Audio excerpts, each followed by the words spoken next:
What do a college campus ministry team and a retirement luncheon have in common? If your entire staff is under 35 or over 60, your church might look vibrant today, but it could be quietly sabotaging your future leadership pipeline. Stick around today to find out how to fix it and what your staff's age makeup says about your church's future. Yep, we're going to go there here on the Healthy Church Staff Podcast. Talk a little bit about the age of your staff. Young, old, middle-aged, doesn't make any difference.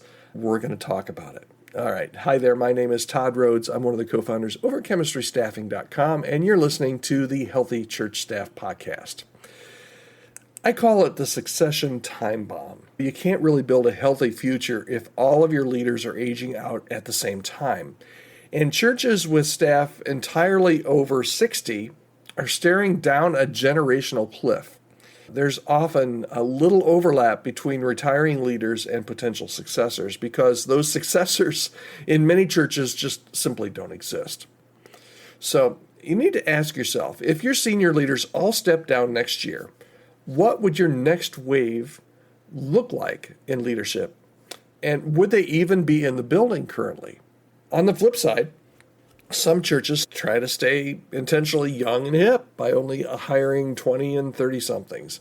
And while that might boost your TikTok presence, there's a real cost to that as well. There's no institutional memory. Nobody remembers anything about the history of your church. There's no mentorship. Anybody inside on your team, on your staff that's older, that's been there, done that, that can help you so you don't have to pay that stupid tax every time. So there's no mentorship if everybody on your team is young. And there's probably nobody on your team who's been through a leadership crisis before. A team without seasoned wisdom can be fragile. And one big challenge, one big leadership crisis, if you're all inexperienced and you're all young, can really shatter it. So that's really why I think a generational mix of ages and experience levels and even maturity can be really, really important in your church staff team. The generational mix really does matter. The healthiest churches don't just serve multiple generations. They staff for them too.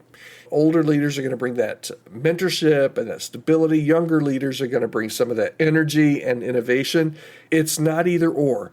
It's both and, okay? And a cross-generational team also reflects the body of Christ. It's diverse in age and still united in mission. So why does this happen? And it doesn't happen everywhere, but there are a lot of churches where you look at their staff page on their website and they're either all on the older side of the spectrum or they're all really young. Why does it happen? Honestly, most churches don't really plan for that. They just hire based on comfort or familiarity or just because of culture fit, which often means, and I've heard this said before, I like this guy because they remind me of me, right? They're like me. They're in the same life stage. They have the same interests. Their kids are the same age. They're going to be a great fit for our team, and they are a great fit for your team. But you can have too many people just like you, your life stage, your experience level on your team if you take that mindset. Or they overcorrect after a staff implosion and they swing hard toward one demographic. That could be another way that, that's how you end up with who you've got on your team. Either way, hiring is usually reactive and not strategic. So what should you do? How do you start fixing this? First of all, just audit your current staff by generation and age group and notice if there's any gaps. Maybe you don't have any problem in this area. Maybe you've got a big problem in this area. Create an intentional mentorship structure, both top-down and peer-based.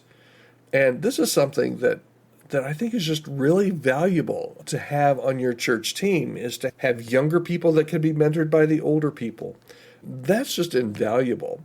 And it makes a huge difference to have that type of mentorship built into your staff structure, even if it's not on paper, even if it's not necessarily intentional. but more organic, that kind of staff really makes a huge difference, particularly for the young people.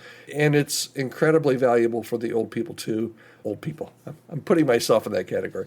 The older generations as well, because there's nothing that excites me more, for example, than building into somebody that's young and has years and years of ministry ahead of them. So here's what I would encourage you to do. Think 5 to 10 years ahead. Okay? 5 to 10 years. That may seem like a long time. It may seem like not long enough. But just let's start there. Okay? 5 to 10 years. Think 5 to 10 years ahead.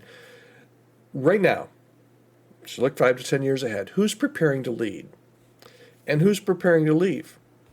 Now, you just don't hire for roles. You hire for balance. So your next hire can shift really the whole ecosystem, particularly if you have a smaller staff. Here's what I'm not saying, okay? Don't hear me say that you need any kind of quota system, or that you can only hire somebody of a certain generation or a certain age. That's not what I'm saying. What I'm saying is that your staff age makeup, it's not just a number, it's a strategy. And you know this as you look at your team. If your team is all young, then ask who's guiding them. If your team is all older, then you need to ask a totally different question. And that question is, who's being raised up? If this made you think differently about your staff makeup, let me know. I'd love to hear your comment. You can reach out to me anytime, podcast@chemistrystaffing.com. If there's any way that I can help you as well, you or your church, as you look to hire a new staff, as you kind of look at this kind of generational setup that you currently have and maybe any kind of generational shifts, this is some of the work that we love to do and that we love to partner with churches on. So reach out to me if there's any way that I can help you when it comes to your staff and helping them be healthier. You can reach out to me anytime, podcast@chemistrystaffing.com. All right, we are done for today. I so appreciate you listening, and I really love it when you reach out to me and tell me what you're thinking. Sometimes you push back and say, Todd, my goodness, you were totally off on that one. I love that too, as long as you're kind. I love it. Usually. No, I don't. Yes, I do. I'm just kidding.